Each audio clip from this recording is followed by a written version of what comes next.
Honnan kezdjük? Egész pontosan azt hiszem, én 2000-ben kerültem a Tiloshoz. Ugye utána megnyertem a Red Bull Zenakadémiát.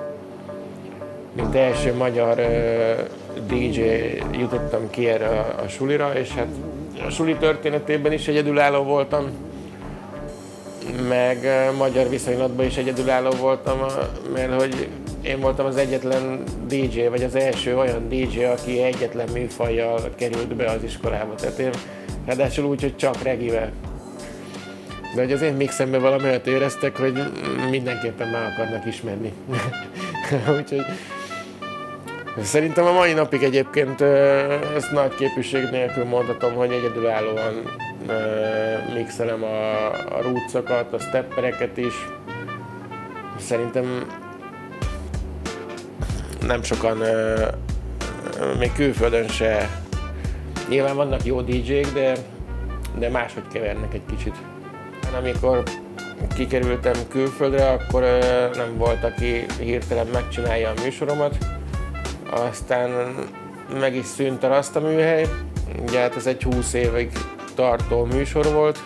Ugye 2000-ben kezdődött, akkor pont aznap, amikor a Tilos kapott internetes frekvenciát, de már akkor én már ott voltam, csak talán, mint hogyha onnantól, vagy utána lett volna saját műsor.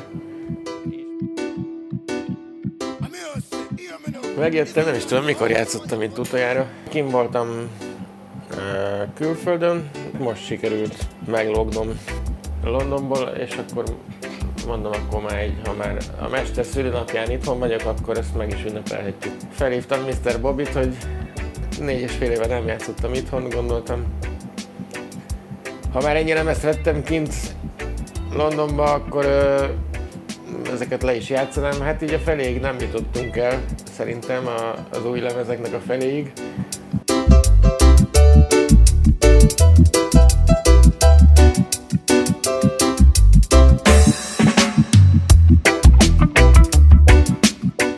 Igen, ez már nagyon kellett, nagyon hiányoztak a régi magyar bulik. És hát a Bobby az számomra mindig egy kedves helyszín volt, tehát a nyitás óta nekem ez egy külön unikum, amikor itt játszhatok. Ezért megfordultam jó pár klubba, de a Bobby klub az mindig a best of szerintem itt sok ember számára, nekem is nyilván. London kérlek szépen nagyon jó volt egy ideig. Jó volt, nagyon sok lemezt tudtam venni. Ugye, körbe tudtam nézni, volt rá időm, volt rá 4 évem. Bejártam egy-két second hand shopot, ahol azért úgy olcsóban meg lehet venni akár időnként nagyobb ritkaságokat is. Volt olyan napom, amikor elindultam lemezt venni, és volt egy lista a fejemben, hogy mit szeretnék megvenni. Mit ad Isten, bementem, és 10-ből 8-at kihúztam. Így az első 10 percben, és akkor már úgy euforikus állapotban voltam. Nem, Magyarországon ezért nem egy mindennapos látvány, hogyha az ember bemegy egy boltba, és 3-4 emeleten keresztül csak regi lemezek, tehát azért az úgy... Volt szerencsém egy-két regi partit is látni, egy-két fellépőt. Hát mikor Big Youth elkezdte a No No No című számot Dan Penn-től, akkor a legnagyobb meglepetésre egyszer csak kisétált így a színpadra egy öreg nénike. És hát ő volt Dan Penn, és elénekelte ezt a számot így élőbe. A Big Youth meg ugye hát élőbe nyomta rá a toastot, meg a szöveget.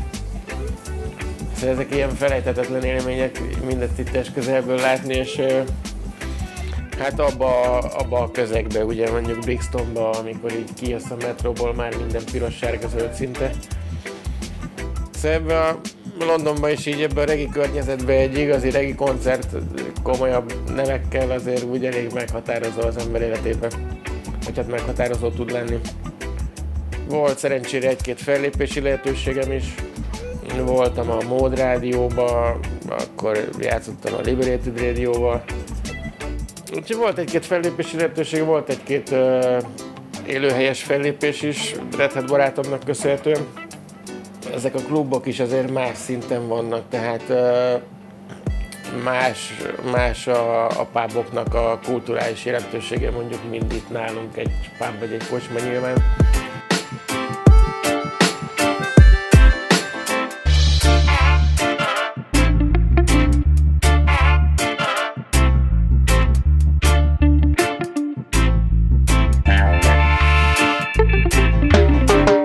Azért az úgy elég nagy élmény tud lenni, mikor az öregek jönnek oda, hogy te még lemezre játszol, és így azt mondja, hát ez igen.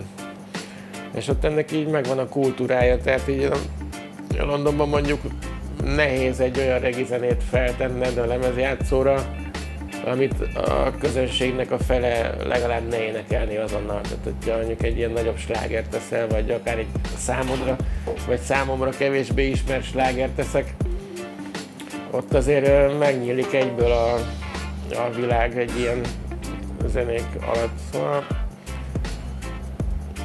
élményben nagyon sokat adott. Szóval azért így jó volt hazajönni, meg hát ugye játszottam a Bobbyba is, utolsó sorban, tehát azért ezek miatt a dolgok miatt azért az embernek haza kell jönni időnként, mert hiányoznak a haverok, hiányozik a kedvenc kocsmám, érted? Kint is nyilván jó, de kint más a jó. Tehát ugyanazokat az élményeket nem szabad kint megkeresni, mert akkor felesleges kimenni, vagy másrészt meg úgy se találod meg, tehát így felesleges keresni, inkább ez lenne talán a helyes kifejezés. Március 1-én szombaton ismét a Bobbyban, Mr. Bobbyban élvezhetjük egymás társaságát. Pompás rúcokat és steppereket fogok hozni, csak az új lemezek. Hát ha most talán majd sikerül a végére érnünk a listának. 80 darab új lemez lesz a terítéken, úgyhogy lesz miből válogatni. Szerintem érdemes lesz jönni, gyertek el, nézzétek meg, hallgassátok meg. Nagy szeretettel várlak benneteket. Ugye ki tudja, hogy meddig vagyok még itthon, úgyhogy ne hagyjátok ki szerintem. Minden mellett nem utolsó sorban a világ összes rómiából tudtok választani a klubban. Tehát mindenképp érdemes lesz jönni, egy egyedi hangulat, egyedi zenék, egyedi DJ, egyedi roomok, egyedi pultos. Mit mondjak még? Azt, hogy egyedi.